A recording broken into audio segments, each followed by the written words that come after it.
कई बार हम लोगों की ये कमी होती है कि हम अपने काम में इतने व्यस्त हो जाते हैं कि हम बच्चे को 2-4 महीने का जब बच्चा होता है तो उसके सामने या तो दवाइयाँ वगैरह तो नहीं दवाई एक दी। एक वैसी बातें होती है कि भाई ब्लॉग तो आप बना दीजिए कुछ, लेकिन उसके कंटेंट्स उस तरह के होना चाहिए। और यहाँ पे लंकापति भी पहुंच चुके हैं। आगंतुकों का बहुत बहुत स्वागत करता हूँ और आपके YouTube के चैनल के माध्यम से ये मैसेज दे रहा हूँ। कैसे बड़ा आदमी, मैं आपको बताऊं, धन से कोई बड़ा नहीं होता, अपने कर्मों से बड़ा होता है।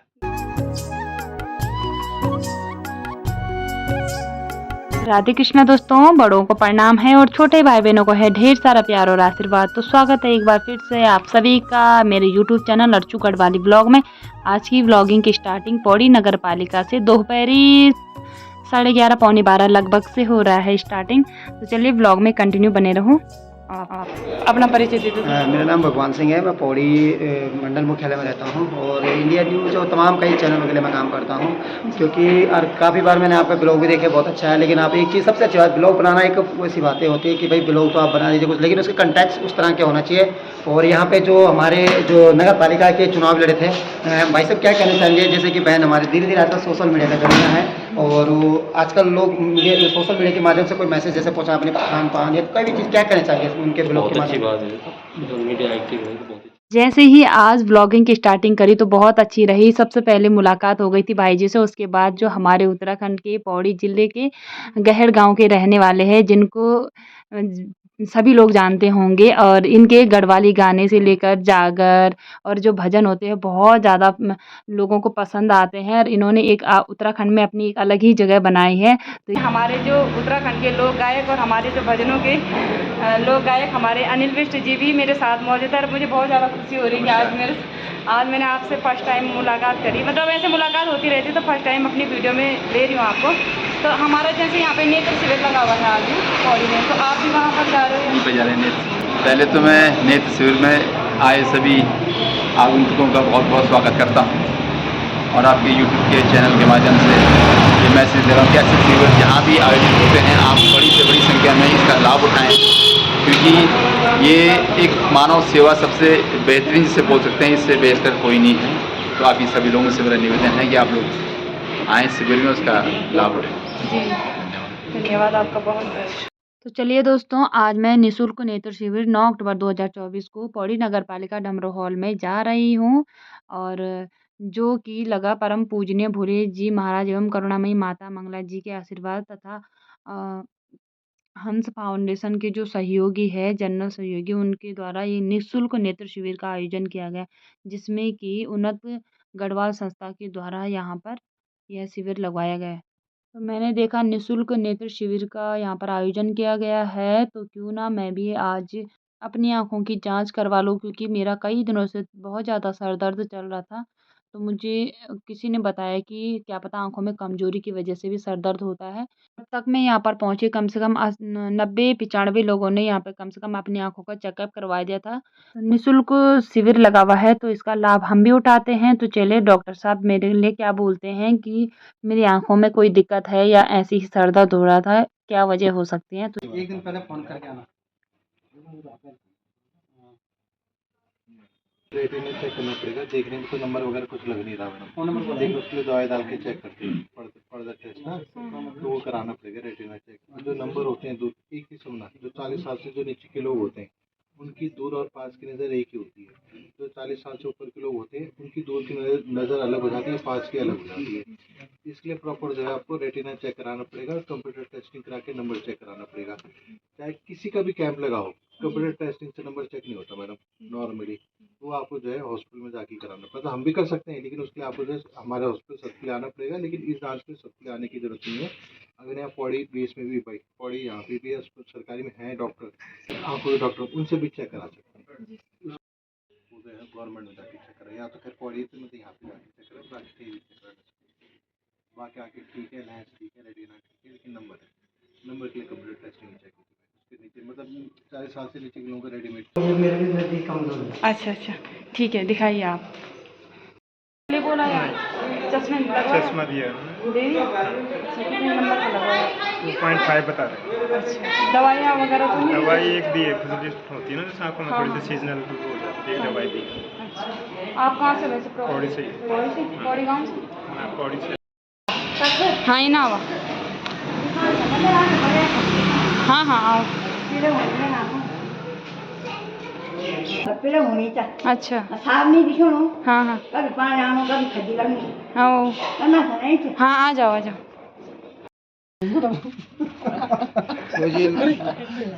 सच में लग रहे हैं। ये लगा काला काला चश्मा रे।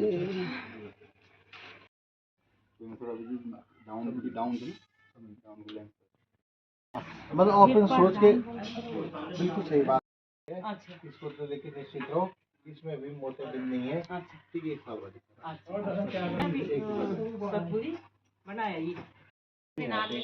जल्दी का मतलब ठीक है वो बात आके ठीक है।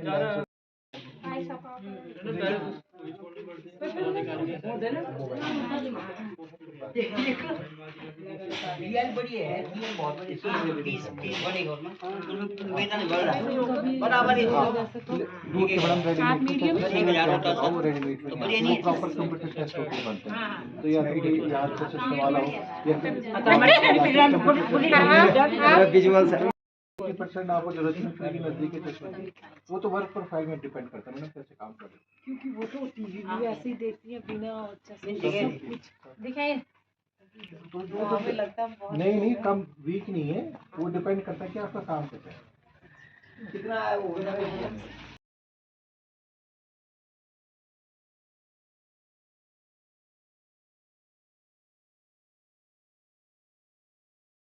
जब मैं पहुंची उसके बाद बहुत ज़्यादा भीड़ होने लग गई थी यहाँ पर, मतलब बहुत लोग आ रहे थे जा रहे थे, क्योंकि जब मैं आई थी तब कुछ लोग चेकअप करवा के चले गए थे, कुछ लोग बैठे थे, अब उसके बाद और भी लोग आ रहे हैं। तो काफ़ी यहाँ पर लोगों को लाभ मिल रहा है। ऐसे शिविर जब लगते हैं तो हम लोगों को उसका लाभ ज़रूर उठाना चाहिए, क्योंकि जो लोग यहाँ पर ये शिविर लगाते हैं वो उनको ये शिविर लगाने में बहुत ज़्यादा मेहनत करते हैं। उन्नत गढ़वाल संस्था के अध्यक्षा यशोदा नेगी जी के द्वारा यहाँ पर निःशुल्क शिविर लगाया गया, जिसमें कि अनेक लोगों को यहाँ पर लाभ मिला।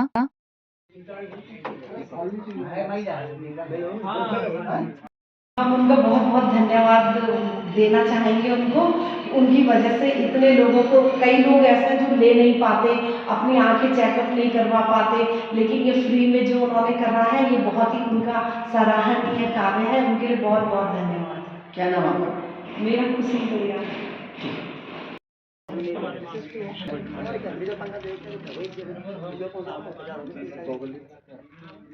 साहब कहा है कि भाई मेरी माता 82 की है, हम चश्मा नहीं लगा रहे हैं, हम उन लगा रहे हैं, लेकिन आज के टाइम पे बच्चा अगर ना बच्चा 6 महीने का भी हो रहा है, 1 साल का भी हो रहा है, उसके बाद उस पर चश्मा लगाना शुरू कर दिया गया था।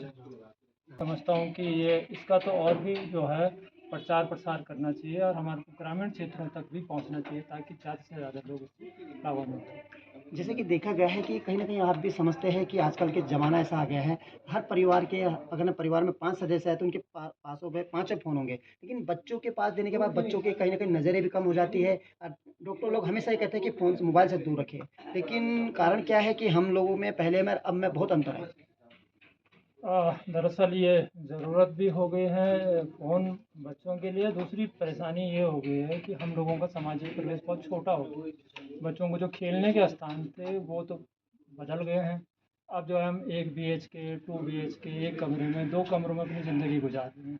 तो कुछ ना कुछ इक्विपमेंट के सहारे या गैजेट के सहारे हमारे को अपनी ज़िंदगी काटनी पड़ रही है, और ये बड़ा दुर्भाग्यपूर्ण है कि हमारे को खेलने का स्थान ना मिल के जो है हमारे को गैजेट पकड़ाए जा रहे हैं। रामलीला के लंकापति जी भी पहुंच चुके हैं यहाँ पर अपनी आंखों का चेकअप करवाने के लिए।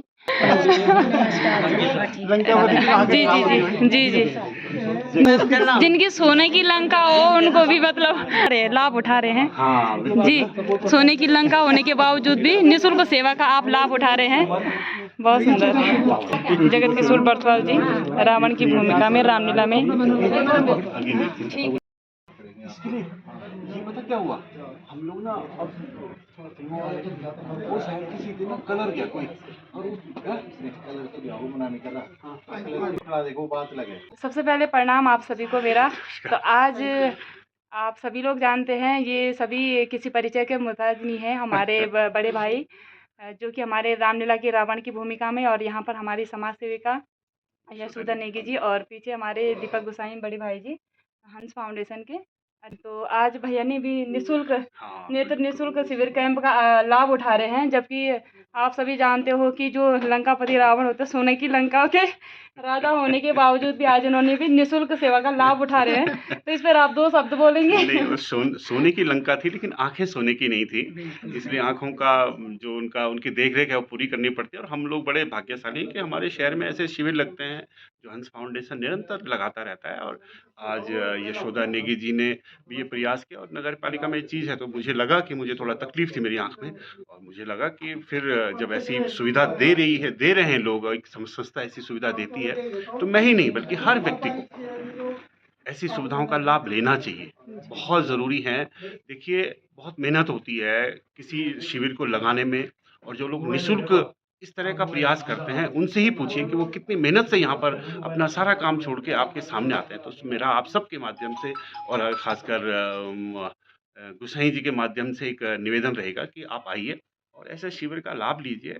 मैं भी लाभ ले रहा हूँ, मुझे चश्मा भी दिया गया है, और मुझे जो आँख में मुझे लगा कि थोड़ा एक तकलीफ़ थी मुझे, उन्होंने उसका बहुत अच्छे ढंग से निदान भी किया कि ये बहुत बड़ी तकलीफ़ नहीं है, जिसके लिए मैं थोड़ा परेशान था। स्वाभाविक तौर पर ये बड़ा अच्छा है, और मैं सभी आयोजकों को जिन्होंने ये आयोजन किया है, और आपको भी बहुत-बहुत धन्यवाद। धन्यवाद। और अच्छा, आपने रामलीला देखने ज़रूर आइएगा जी, सामने। जी, हम ज़रूर आते हैं। आपकी लीलाएँ तो बड़ी ही रोचक और अनोखी रोचक है ना? मज़ेदार है। लेकिन अच्छा, मैं एक चीज़ और जी, पूछूंगा जी। आपके दर्शकों से, ये जो पोस्ट देखेंगे, ये एक सवाल है आपसे, मतलब एक पूछना था आपसे कि रामलीला आपको लग कैसे रही है। इन्हीं के जो चैनल है उसमें ना कमेंट ज़रूर कीजिए, कोई कमी हो तो ज़रूर बताइए, ताकि हम और बेहतर कर सकें। हम लोग इसलिए हैं कि हम और बेहतर करें, और वो तब कर पाएंगे जब आप बताएंगे।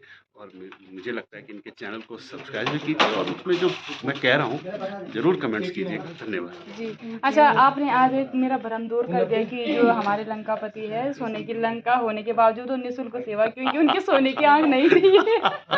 वो भी हमारे जैसे आम इंसान ही थे, नहीं बिल्कुल आम है? बस इंसान उनका थे। जो थी हाँ, हवेली सोने की थी।